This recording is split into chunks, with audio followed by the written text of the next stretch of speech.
Hi friends, నేను Ashok Kumar. Welcome to Ashoka online academy. Telangana public service commission మరో notification జారీ చేసింది. ఆ నోటిఫికేషన్ ఏంటంటే మోటార్ వెహికల్ ఇన్స్పెక్టర్ ఉద్యోగాలకి ఎన్ని పోస్టులు ఉన్నాయంటే 113 పోస్టులకి మోటార్ వెహికల్ ఇన్స్పెక్టర్ ఉద్యోగాలకి నోటిఫికేషన్ జారీ అయిన అంశాన్ని ఇక్కడ అర్థం చేసుకోవచ్చు. మొత్తంగా 113 పోస్టులు ఉంటే దీంట్లో మల్టీ జోన్ 1 54, మల్టీ జోన్ 2 59 పోస్టులతోని నోటిఫికేషన్ జారీ అయింది. ఇక్కడ ఎంబీఏఎన్ ఉద్యోగాలు అనేవి మల్టీ జోనల్ పోస్ట్ అనే అంశాన్ని ఇక్కడ అభ్యర్థులు అనేవాళ్ళు గుర్తుపెట్టుకునే ఒక ప్రయత్నం చేయాలి. మరి దీనికి సిలబస్ ఏంటి, ఉన్న అర్హతలు ఏమిటి? ఎందుకంటే ఇది కూడా మోటార్ వెహికల్ ఇన్స్పెక్టర్ అంటే కూడా డ్రెస్ కోడ్ ఉన్నటువంటి ఉద్యోగమే. ఒకటి హైటు, దాంతోపాటు సైటు బాడీ కొలతలు కూడా తీసుకొని నిర్వహించే ఒక డిపార్ట్మెంట్ ఉద్యోగంగా అర్థం చేసుకోవచ్చు. మరి దీంట్లో ఎన్ని పేపర్లు ఉంటాయంటే 2 పేపర్లు ఉంటాయి. ఆ పేపర్లలో ఒకటి జనరల్ స్టడీస్, రెండోది ఆప్షనల్ పేపర్ ఉంటుంది. దానికి సంబంధించినటువంటి సమగ్రమైన వివరాలు ఈ వీడియోలో చూద్దాం. ప్రిపరేషన్ ప్లాన్ ఏంటిది, జిఎస్ అనేది ఎలా ప్రిపేర్ కావాలా అన్న కాన్సెప్ట్ని కూడా ఈ వీడియోలో ఇచ్చే ఒక ప్రయత్నం చేస్తాను. కంప్లీట్గా డీటెయిల్గా ఇచ్చే ప్రయత్నం చేస్తాను. చూడండి, ఇక్కడ assistant motor vehicle inspector in transport department సంబంధించిన ఉద్యోగాల నోటిఫికేషన్ జారీ చేయబడింది. మరి దీనికి అప్లై చేసుకోవడానికి డేట్ ఎప్పటి నుంచి అంటే ఆగస్టు 5వ తారీఖు నుంచి సెప్టెంబర్ 5వ తారీఖు వరకు నెల రోజుల పాటు అప్లికేషన్కి అవకాశం ఇచ్చారు. ఆన్లైన్ మోడ్లో అప్లికేషన్ చేసుకోవాలి. ఎగ్జామ్ కూడా ఆన్లైన్లోనే నిర్వహిస్తారు. అవసరమైతే ఆఫ్లైన్లో కూడా నిర్వహిస్తామని నోటిఫికేషన్లో స్పష్టంగా పేర్కొన్నారు. కానీ ఆన్లైన్లో నిర్వహించడానికి ఎక్కువ అవకాశాలు ఉన్నాయి. ఒకవేళ మీకు ఆఫ్లైన్లో పెట్టినా కూడా ఆశ్చర్యపోవాల్సిన అవసరం లేదు.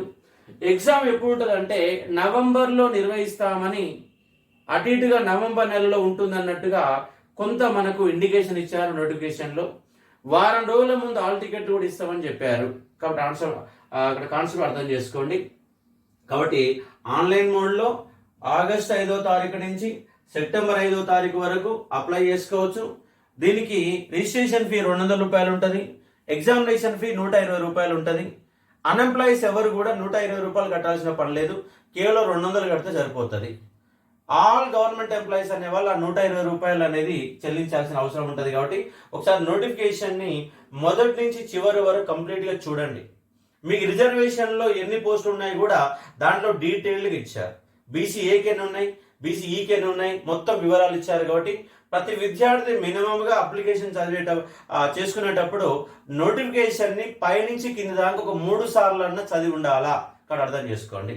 మరి దీనికి ఉన్నటువంటి అర్హతలు ఏమిటి అని ఒకసారి కనుక చూస్తే ఎడ్యుకేషన్ క్వాలిఫికేషన్ ఏమి ఉండాలంటే ఇక్కడ 2 రకాల విద్యార్థులు, మెకానికల్ ఇంజనీరింగ్ విద్యార్థులు లేదా ఆటోమొబైల్ ఇంజనీరింగ్ చేసిన వాళ్ళు. మెకానికల్ అండ్ ఆటోమొబైల్, ఎందుకంటే ఇది మెకానికల్ కానీ ఆటోమొబైల్ కానీ వెహికల్ సంబంధించిన ఇంజనీరింగ్ డిపార్ట్మెంట్ కాబట్టి వాళ్ళు ఎలిజిబుల్. దాంతో పాటు డిప్లొమా ఇన్ ఆటోమొబైల్ ఇంజనీరింగ్ చేసిన వాళ్ళు కూడా ఇక్కడ ఎలిజిబులే ఉంటారు. డిప్లొమా చేసిన వాళ్ళు అప్లై చేసుకోవచ్చు, ఇంజనీరింగ్ చేసిన వాళ్ళు అప్లై చేసుకోవచ్చు. ఎవరెవరంటే mechanical engineering, automobile engineering, B Tech చేసిన వాళ్ళు దీనికి ఎలిజిబుల్ ఉంటారు.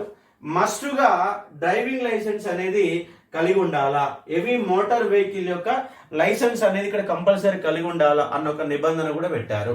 కాబట్టి అంశాలను మీరు ఒకసారి నోటిఫికేషన్లో కేర్ఫుల్గా చూసుకునే ఒక ప్రయత్నం చేయవచ్చు. మరి దీనికి సంబంధించినటువంటి number of post multi zone 1లో 54, మల్టీ జోన్ 2లో 59 పోస్టులు ఉన్నాయి. మొత్తంగా టోటల్గా 113 పోస్టులు ఉన్న అంశాన్ని ఇక్కడ అభ్యర్థులు అనే వాళ్ళు గుర్తుపెట్టుకునే ఒక ప్రయత్నం చేయవచ్చు. 113 పోస్టులు అంటే కొంత పెద్ద నెంబర్ అనుకోవచ్చు. మరి ఏజ్ ఎంత ఉండాలంటే 21 నుంచి 39 సంవత్సరాల మధ్య వయసు ఉండాలా. అదే మాదిరిగా ఎస్సీ, ఎస్టీ, బీసీ, ఈడబ్ల్యూసీ వాళ్ళకు 5 సంవత్సరాలు ఉంటుంది. ఎస్సీ, ఎస్టీ, బీసీ, ఆ బీసీలో భాగంగా ఈడబ్ల్యూసీ అనే ఒక ఎకనామిక్ వీకర్ సెక్షన్ అనే వాళ్ళకు కూడా 5 సంవత్సరాల ఏజ్ రిలాక్సేషన్ ఉంటుంది. గవర్నమెంట్ ఎంప్లాయీస్ అనే వాళ్ళు కూడా 5 సంవత్సరాలు ఉంటుంది. ఎక్స్ సర్వీస్ ఎమ్మెల్యేలకు 3 ఏళ్ళు ఉంటుంది. ఎన్సీసీ ఇన్స్ట్రక్టర్ గా పనిచేసిన వాళ్ళకి 3 ఏళ్ళు ఉంటుంది. ఎన్సీసీ ఇన్స్ట్రక్టర్ గా 3 సంవత్సరాలు, ఆల్ గవర్నమెంట్ ఎంప్లాయీస్ ఇలా ఏపీఎస్ఆర్టీసీ కానీ కార్పొరేషన్లకు వర్తించదు. కేవలం government state government employees, central government employees అనే వాళ్ళకు 5 years ఏజ్ రిలాక్సేషన్ వస్తుంది. కానీ కార్పొరేషన్ ఉన్నటువంటి ఏపీఎస్ఆర్టీసీ కానీ ఎన్టీపీ దాంతో పాటుగా ఈ ఎలక్ట్రిసిటీ డిపార్ట్మెంట్ కార్పొరేషన్లకు కానీ ఈ యొక్క ఏజ్ రిలాక్సేషన్ అనేది వర్తించదు. మామూలుగా ఎలాగో బీసీ ఉంటాం కాబట్టి ఆ బీసీ అనేది వస్తుంది. ఒకవేళ మీరు బీసీఐ ఉండి మళ్ళా గవర్నమెంట్ ఎంప్లాయీగా ఉంటే 10 years వరకు అంటే 49 years వరకు ఎలిజిబుల్ ఉంటుంది. 2 రిజర్వేషన్లు వర్తిస్తాయన్న అంశాన్ని ఇక్కడ అభ్యర్థులు అనే వాళ్ళు గుర్తుపెట్టుకోవాలా. ఇక్కడ నోటిఫికేషన్ సంబంధించినటువంటి concept of ideology 21 to 39 employees, government employees 5 years, ex service men కు 3 ఏళ్ళు, BC SC ST all categories ఉన్న వాళ్ళు, స్పెషలైజ్ ఉన్న వాళ్ళందరికీ కూడా ఇక్కడ 5 years ఉంటుంది కాబట్టి అర్థం చేసుకునే ఒక ప్రయత్నం చేయవచ్చు. డ్రెస్ ఉద్యోగం కాబట్టి ఫిజికల్లీ ఛాలెంజ్డ్ పర్సన్స్ కి అవకాశం అనేది ఉండదు.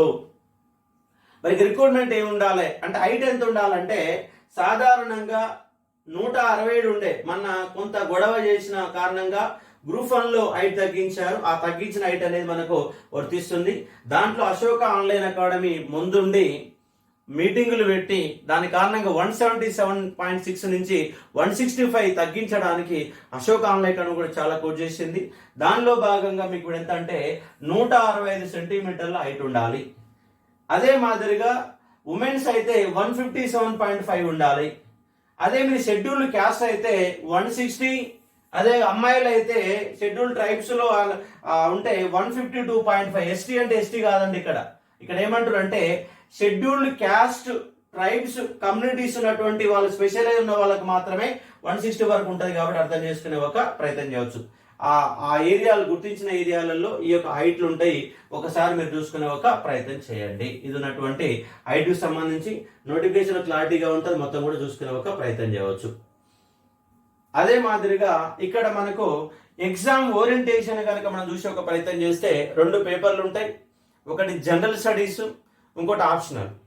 ఇక్కడ జనరల్ స్టడీస్ లో క్వశ్చన్లు ఎన్ని ఉంటాయంటే 150 క్వశ్చన్లు ఉంటాయండి. జనరల్ స్టడీస్ లో క్వశ్చన్లు 150, మార్కులు 150, మొత్తంగా 150 మార్కులు జనరల్ స్టడీస్. ఇది ఇంగ్లీష్ లో ఉంటది మరియు తెలుగులో ఉంటది. బైలింగ్వల్ లో పేపర్ ఉంటది, ఇంగ్లీష్ లో ఉంటది, తెలుగులో ఉంటది జనరల్ స్టడీస్. కానీ మీ యొక్క ఆప్షనల్ పేపర్ కనుక చూస్తే టోటల్ గా కేవలం ఇంగ్లీష్ లాంగ్వేజ్ లోనే ఉంటుంది. ఇంగ్లీష్ లాంగ్వేజ్ లోనే ఉంటున్న అంశంగా అర్థం చేసుకోవచ్చు. మీ యొక్క ఆప్షనల్ పేపర్ గా ఆటోమొబైల్ ఇంజనీరింగ్ డిప్లొమా లెవెల్లో ఉన్నటువంటి క్వశ్చన్ పేపర్ లో క్వశ్చన్లు ఎన్ని ఉంటాయంటే 150 ఉంటాయి. ఇక డ్యూరేషన్ కూడా 150 నిమిషాలు, 2.5 గంటలు ఉంటది. మార్కులు మాత్రం ప్రతి క్వశ్చన్ కు 2 ఇస్తారు కాబట్టి 300 మార్కులు. టోటల్ గా 450 మార్కుల పేపర్. మీకు ఆప్షన్ పేపర్ లో ప్రతి క్వశ్చన్ కి 2 మార్కులు వస్తాయి. క్వశ్చన్స్ 150. జిఎస్ లో 150 క్వశ్చన్లు, 150 మార్కులు. మీ సబ్జెక్ట్ లో మాత్రం 150 క్వశ్చన్లు, ఈచ్ వన్ క్వశ్చన్ కి 2 మార్కులు ఉంటది, 300 మార్కులు ఉంటాయి కాబట్టి అర్థం చేసుకునే ఒక ప్రయత్నం చేయవచ్చు. ఈ జనరల్ స్టడీస్ సంబంధించినటువంటి సిలబస్ టోటల్ గా 15 చాప్టర్లు ఇచ్చారు. ఆ 15 చాప్టర్లకు సంబంధించిన syllabus general studies online courses ని అశోక ఆన్లైన్ అకాడమీ అందజేస్తూ ఉంది. మీకు తెలుగులో అంటే తెలుగులో, ఇంగ్లీష్ లో 2 డిఫరెంట్ గా, ఇంగ్లీష్ మీడియంలోను జనరల్ స్టడీస్ ఉన్నది, తెలుగు మీడియంలోను జనరల్ స్టడీస్ ఉన్నది. రెండిట్లో జనరల్ స్టడీస్ ఉన్న అంశాన్ని ఇక్కడ అభ్యర్థులు అనే వాళ్ళు గుర్తుపెట్టుకునే ఒక ప్రయత్నం చేయాలి. ఇది ఉన్నటువంటి సందర్భంగా అవగాహన చేసుకోవచ్చు. కాబట్టి ఇక్కడ మీరు గుర్తుపెట్టుకునేది ఏంటంటే బైలింగ్వల్ లో పేపర్ ఉంటుంది అన్న కాన్సెప్ట్ గుర్తుపెట్టుకోండి. దానికి సంబంధించిన ఆన్లైన్ క్లాసెస్ అశోక్ ఆన్లైన్ అకాడమీలో దొరుకుతుంది.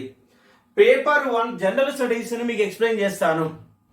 సబ్జెక్ట్ అంటే నా సబ్జెక్ట్ కాదు కాబట్టి దాని గురించి ఇక్కడ మీకు డీటెయిల్ ఇవ్వడం కష్టం. కాబట్టి సిలబస్ లో ఏముంది అనేది చదివి వినిపించే ఒక ప్రయత్నం చేస్తాను. ఇక్కడ మాత్రం చూడండి, జనరల్ స్టడీస్ లో 15 టాపిక్లు ఇచ్చారు. టోటల్ గా 15 టాపిక్లు ఇచ్చారు. 15 టాపిక్లకు వెళ్ళి 150 మార్కులు వస్తాయి. 15 టాపిక్లకు వెళ్ళి 150 మార్కులు వస్తుంది. దానిలో చరిత్రకి వెళ్ళి ఎక్కువ క్వశ్చన్లు వస్తున్నవి.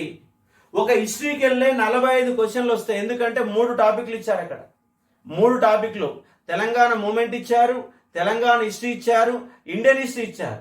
ఇండియన్ హిస్టరీలో కేవలం నేషనల్ మూమెంట్ నే ఫోకస్ చేయమని చెప్పిండు. మోడర్న్ ఇండియన్ హిస్టరీ గురించి క్వశ్చన్లు అడుగుతున్నారు, ఓన్లీ మోడర్న్ ఇండియన్ హిస్టరీ. దాంట్లో స్పెషలైజేషన్ గా నేషనల్ మూమెంట్ ని కవర్ చేయమంటుండు. కానీ తెలంగాణ మూమెంట్ ఉన్నది, తెలంగాణ హిస్టరీ ఉన్నది, ఇండియన్ హిస్టరీ ఉన్నది. 3 హిస్టరీలు ఉన్నాయి. Telangana movement, Telangana history, Indian history, ఈ మూడిట్లో కలిపితే ఎన్ని క్వశ్చన్లు తెలుసా? 45 నుంచి మినిమం 40 టు 50 మార్క్స్ వస్తవి.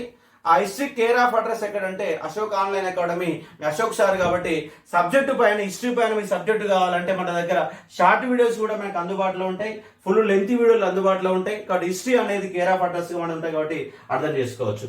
ఇక చూడండి, మొత్తంగా సిలబస్ లో 15 టాపిక్లు ఇస్తే దాంట్లో కరెంట్ అఫైర్స్ అనేవి 2 టాపిక్స్ ఇచ్చారు. ఇంటర్నేషనల్ రిలేషన్స్ అండ్ ఈవెంట్స్ ఇచ్చారు. మామూలుగా current affairs regional, national, international ఇచ్చారు. కాబట్టి ఇంటర్నేషనల్ రిలేషన్స్ లో భాగంగా ఐక్యరాజ్య సమితి కావచ్చు, IMF కావచ్చు, నరేంద్ర మోడీ ఇతర దేశాలకు పోయినప్పుడు అక్కడ కుదుర్చుకున్నటువంటి సంబంధాలు కావచ్చు, అక్కడ కూర్చుకున్న ఒప్పందాలు కావచ్చు, ఉన్నటువంటి జాతీయ, అంతర్జాతీయంగా ఉన్నటువంటి టోటల్ గ్రూప్స్ అన్నిటిని కూడా చదివే ప్రయత్నం చేయాలి. నాటో గ్రూప్ కావచ్చు, ఇటీవల కాలంలో నాటో గ్రూప్ యొక్క వివాదంలోకి వచ్చింది. దాంట్లో ఉన్న దేశాలను క్వశ్చన్ అడుగుతారు. అలీన దేశాలు కావచ్చు, ఇంటర్నేషనల్ మానిటరీ ఫండ్ కావచ్చు, UNO దేశాలు కావచ్చు, అంతర్జాతీయంగా ఏముంటే అవి మొత్తం కూడా చదివే ప్రయత్నం చేయాలా. అది దాన్ని ఏమంటామంటే ఇంటర్నేషనల్ రిలేషన్ ఈవెంట్స్గా పిలుస్తాము. అది కూడా స్పెషల్గా మనం స్పెషల్గా క్లాసులు కూడా చెప్పించడం జరిగిన అంశంగా గుర్తుపెట్టుకోవచ్చు. కరెంట్ అఫైర్స్ చదవాలా, దానితో పాటు అనుబంధంగా ఉన్న సంస్థల గురించి కూడా చదవాలి. ఈ 2 చదవాలన్న అంశాన్ని ఇక్కడ అర్థం చేసుకోవచ్చు. కాబట్టి కరెంట్ అఫైర్స్ లో భాగంగా ఈ 2 కాన్సెప్ట్లను చూసుకుంటే మనకు దాదాపుగా 30 to 40 marks linked with current affairs. ఎకానమీలో కరెంట్ అఫైర్స్ ఉంటుంది, జియోగ్రఫీలో కరెంట్ అఫైర్స్ ఉంటుంది, అంటే మారుతున్నటువంటి అంశాలు, సైన్స్ అండ్ టెక్నాలజీలో కరెంట్ అఫైర్స్ ఉంటుంది. అట్లా మీరు కనుక చూసుకుంటే 30 నుంచి 40 మార్కులు ఈజీగా వస్తాయి. ఇక్కడ మీరు మేజర్గా చూసుకోవాల్సిన అంశాలు ఏంటంటే, ఒకటి కరెంట్ అఫైర్స్ బాగా చూసుకోండి, రెండవది హిస్టరీ చూసుకోండి. ఈ రెండింటి కలిపితే, ఈ రెండింటి మీద మీకు గ్రిప్ ఉంటే దాదాపుగా 50% ఆఫ్ క్వశ్చన్స్ మీకు ఈజీగా వస్తాయి. దాదాపుగా 80 మార్కులు ఒక హిస్టరీ అంటే 3 రకాల హిస్టరీలు: Telangana movement, Telangana history, Indian history, current affairs, national and internal relations కనుక చూసుకోగలిగితే దాదాపుగా 75 to 80 మార్క్స్, 50% ఆఫ్ మార్క్స్ ఇక్కడనే మీకు కవర్ అయితే అనే అంశాన్ని ఇక్కడ అర్థం చేసుకోవచ్చు. ఇది ఒక కాన్సెప్ట్. ఇంకోటి ఏమి ఇచ్చారంటే జనరల్ సైన్స్ ఇచ్చారు. ఆ జనరల్ సైన్స్ లో భాగంగా ఇక్కడ ఏమంటారు అంటే సైన్స్ అండ్ టెక్నాలజీ అనే కాన్సెప్ట్ ఇస్తున్నారు.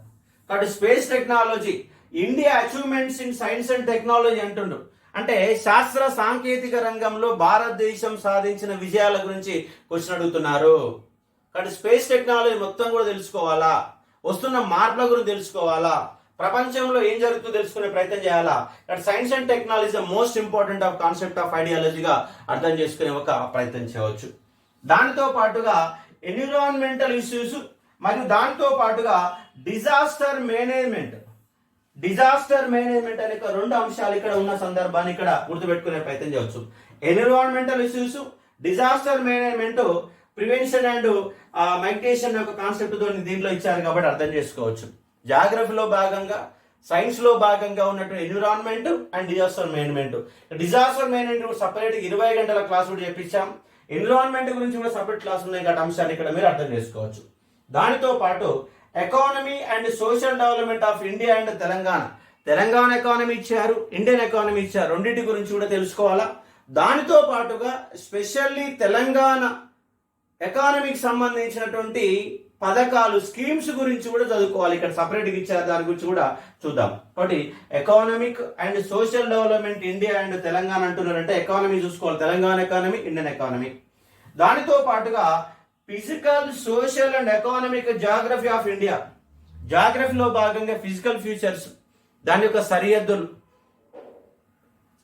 ఇండియా యొక్క సరిహద్దులు, భారతదేశం చుట్టూనటు సముద్రం, భారతదేశంలో యొక్క రేఖాంశాలు, ఏ రేఖాంశం ఎక్కడికి వెళ్ళిపోతే అక్షాంశం వేయబోయేటువంటి రాష్ట్రాలు ఏంటి, రేఖాంశాలు ఎక్కడ పోతున్న అంశాలుగా 82.5 తూర్పు రేఖాంశం ఏంటి, 23.5 ఉత్తరాక్షాంశం ఏంటి, మొత్తంగా సరిహద్దు ఉన్నటువంటి రాష్ట్రాలు ఏంటి, ల్యాండ్ లాక్డ్ స్టేట్స్ ఏంటి, ఏ రాష్ట్రంలో ఏ పంటలు పండుతున్నాయి, భారతదేశంలో ఒక నదీ వ్యవస్థ ఏంటి, గంగా నది ఉన్నటువంటి ఉత్తర భారతదేశంలో గంగా, బ్రహ్మపుత్ర, సింధు నదులు, దక్షిణ భారతదేశంలో కృష్ణ అండ్ గోదావరి యొక్క నదీ వ్యవస్థలు మొత్తం కూడా నదీ వ్యవస్థ మొత్తం చూసుకోవాలి, ఫిజికల్ ఫీచర్స్ మొత్తం చూసుకోవాలా.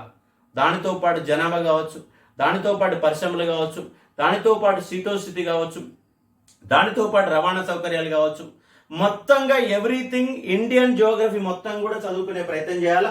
ఫిజికల్ ఫీచర్స్ అడుగుతున్నారు.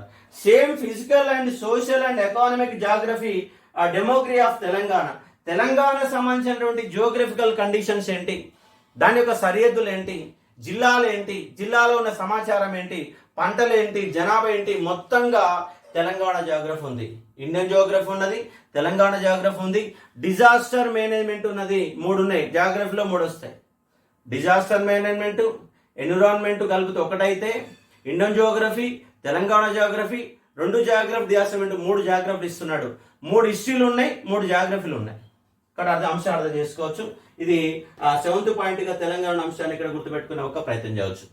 దానితో పాటు socio economic, political and cultural history of modern India with special emphasis on Indian national movement. కాబట్టి socio economic and political and cultural history of modern India, modern ఇండియాలో మొత్తం అంశాలు ఉన్నాయి. పొలిటికల్ అడుగుతున్నాడు, సోషల్ అడుగుతున్నాడు, ఎకనామిక్ కండిషన్ అడుగుతున్నాడు. ఇది special emphasis on national movement, ప్రత్యేకంగా జాతీయోద్యమం పైన ప్రత్యేక శ్రద్ధ చూపని క్వశ్చన్ అడుగుతున్నారు. కేవలం మోడర్న్ ఇండియన్ హిస్టరీ మాత్రమే ఉన్నది, మొత్తం ఇండియన్ హిస్టరీ లేదు. ఏన్షియంట్, మీడివల్ అనేవి లేదు, ప్రాచీన మధ్యయుగం లేదు, కేవలం ఆధునిక భారతదేశ చరిత్ర, మోడర్న్ ఇండియన్ హిస్టరీ మాత్రమే క్వశ్చన్ అడుగుతున్న అంశాన్ని ఇక్కడ అర్థం చేసుకోవచ్చు. అదే మాదిరిగా Indian constitution, Indian political system, governance and public policy. అంటే ఇక్కడ పాలిటీ ఉంది, పాలిటీతో పాటు గవర్నెన్స్ సంబంధించిన క్వశ్చన్లు కూడా 3-4 క్వశ్చన్లు పడతాయి కాబట్టి అర్థం చేసుకోవచ్చు.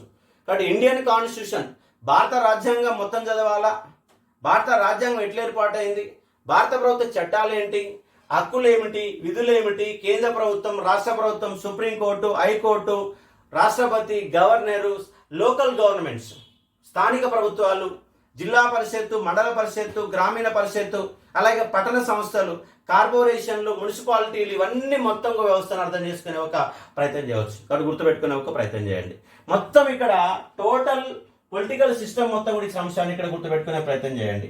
దానితో పాటుగా social exclusion right issues such gender, caste, tribe, disability, ప్రత్యేకంగా సమాజంలో ఇబ్బంది పడుతున్నటువంటి జెండర్, అంటే థర్డ్ జెండర్ అనే కాన్సెప్ట్ ఇవాళ ఉన్నది. ఆ థర్డ్ జెండర్ యొక్క కాన్సెప్ట్ ఏంది, దాంతోపాటు క్యాస్ట్, ఎస్సీ ఎస్టీలు అనే వాళ్ళు ఇబ్బంది పడుతున్న సందర్భం, ట్రైబ్స్, డిసేబిలిటీ, వికలాంగులు అనే వాళ్ళ ప్రత్యేకమైన సౌకర్యాలు ఏంటి, వాళ్ళు పడుతున్న ఇబ్బందులు ఏంటి, వాళ్ళకున్న స్కీమ్స్ ఏంటి, భారత రాజ్యాంగం కల్పించిన హక్కులు ఏంటి, వాళ్ళకి సంబంధించిన చట్టాలు ఏంటి, మొత్తంగా social exclusion rights and issues అంటే సోషియాలజీలో భాగంగా ఉన్నటువంటి కాన్సెప్ట్గా అర్థం చేసుకునే ఒక ప్రయత్నం చేయవచ్చు. ఈ కాన్సెప్ట్ని గుర్తుపెట్టుకోండి. దానితో పాటుగా society, culture, heritage, arts and literature of Telangana, Telangana యొక్క కల్చర్ మాత్రమే అడుగుతున్నాడు కాబట్టి ఇక్కడ అర్థం చేసుకునే ఒక ప్రయత్నం చేయండి. Society, culture, heritage, arts and literature of Telangana, policies of Telangana. ఇక్కడ పాలసీస్ ఆఫ్ తెలంగాణ అనే కాన్సెప్ట్ గురించి అంశంగా అర్థం చేసుకోండి.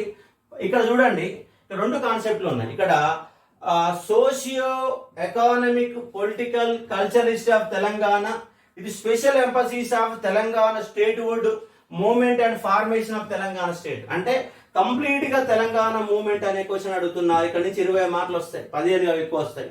అలాగే society, culture and heritage, arts and literature of Telangana, Telangana history అడుగుతున్నాడు, తెలంగాణ హిస్టరీ అడుగుతున్నాడు. ఈ తెలంగాణ హిస్టరీలో శాతవాహనులు ఏంటి, కాకతీయులు ఏంటి, కుతుబుషాలు ఏంటి, అసబ్జాలు ఏంటి, వాళ్ళ కాలంలో మతం ఏంది, సాహిత్యం ఏంది, నిర్మాణం ఏంటి, మతం ఏంటి, సాహిత్యం ఏంటి, నిర్మాణం ఏంటి. ఇక్కడ మనకు ఒక 8 నుంచి 10 మార్కులు తెలంగాణ హిస్టరీలో భాగంగా క్వశ్చన్ అడుగుతారు.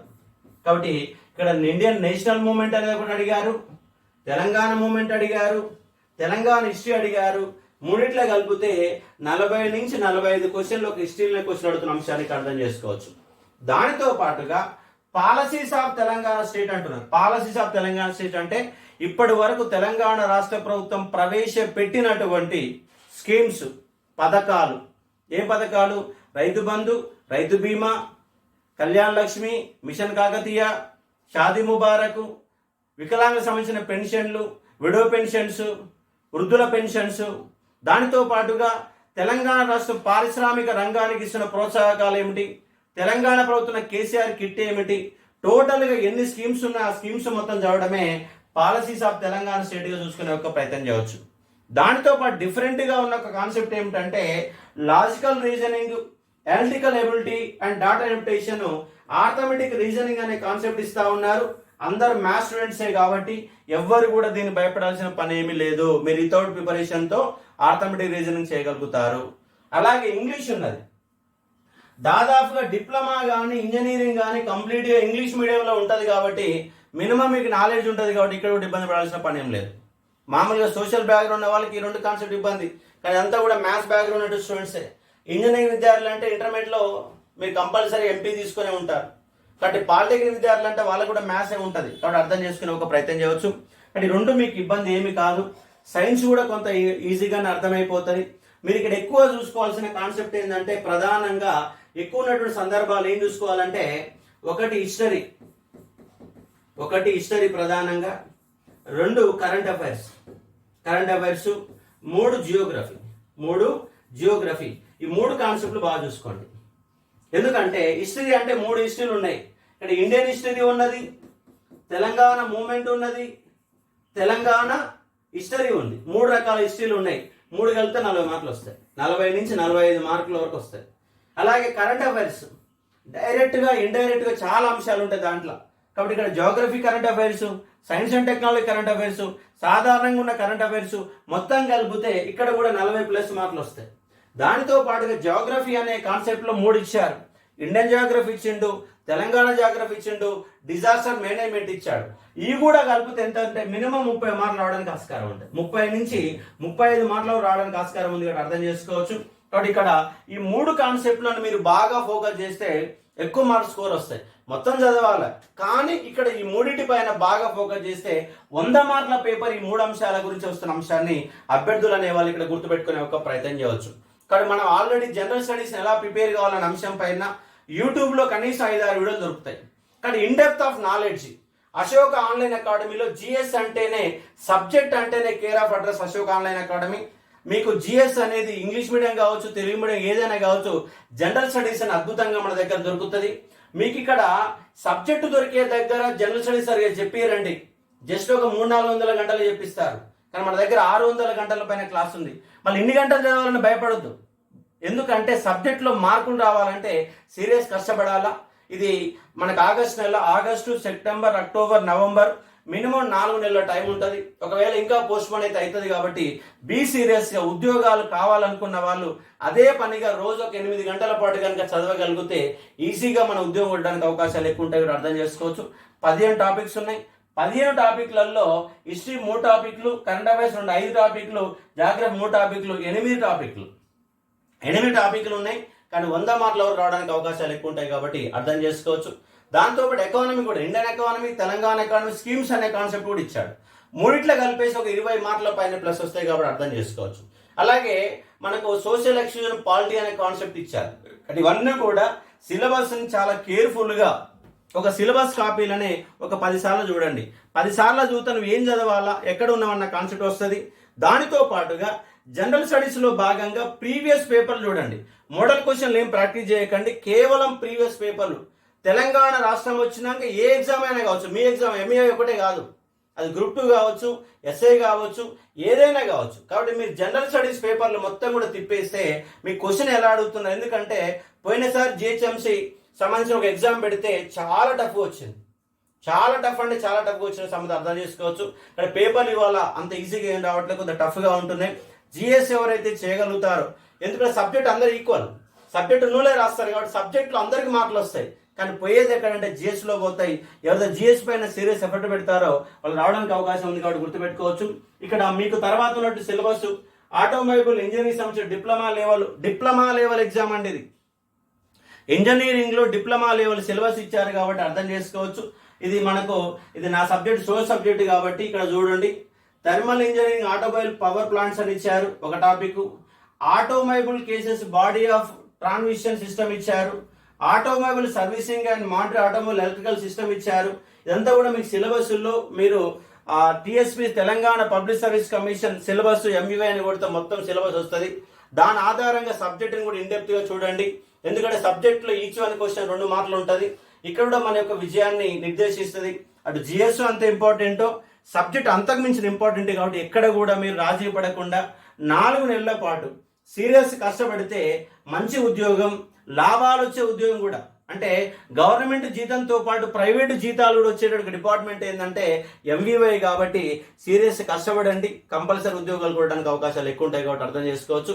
ఈ జనరల్ స్టడీస్ పైన ఒక్కొక్క సబ్జెక్టు పైన కూడా మరికొన్ని వీడియోలు కూడా మీకు ఇచ్చే ఒక ప్రయత్నం చేస్తాం. అశోక ఆన్లైన్ అకాడమీ తెలుగు మీడియంలో, ఇంగ్లీష్ మీడియంలో జనరల్ స్టడీస్ అద్భుతంగా కోచింగ్ అందజేస్తుంది. కరెంట్ అఫైర్స్తో సహా సోషల్ ఎక్స్క్యూషన్ కానీ, గవర్నెన్స్ కానీ, పాలిటీ కానీ ఏ కాన్సెప్ట్ కూడా వదిలిపెట్టకుండా 15 కాన్సెప్ట్ల సబ్జెక్ట్ అనేది చాలా ఈజీగా అర్థమయ్యేటట్టు చెప్తుంది. కాబట్టి జనరల్ స్టడీస్ని అశోక్ ఆన్లైన్ అకాడమీ మీరు చూస్ చేసుకునే ఒక ప్రయత్నం చేయవచ్చు. ఇది దీనికి సంబంధించిన కాన్సెప్ట్. అప్లయింగ్ ఆల్రెడీ నోటిఫికేషన్ వచ్చింది. రేపు 5వ తారీఖు నుంచి అప్లికేషన్స్ ఉన్నాయి. వచ్చే నెల 5వ తారీఖు వరకు అప్లై చేసుకోవచ్చు. 21 నుంచి 39 సంవత్సరాల మధ్య వయసు ఉన్న వాళ్ళు, దాంతోపాటు ఏజ్ రిలాక్సేషన్ కూడా కొంత ఇచ్చారు. కాబట్టి రేపు 5వ తారీఖు ఇప్పటి వరకు ఎవరన్నా తెలంగాణ పబ్లిక్ సర్వీస్ కమిషన్లో 1 టైం రిజిస్ట్రేషన్ చేసుకోకపోతే 1 టైం రిజిస్ట్రేషన్ ఫస్ట్ చేసుకున్న తర్వాత మళ్ళీ మీ యొక్క అప్లికేషన్ అనేది చేసుకునే ఒక ప్రయత్నం చేయవచ్చు. ఇది దీనికి సంబంధించిన కాన్సెప్ట్. మరికొంత సమాచారంతో మరికొన్ని వీడియోల్లో మీ ముందుకు వచ్చే ప్రయత్నం చేస్తాను. Thank you.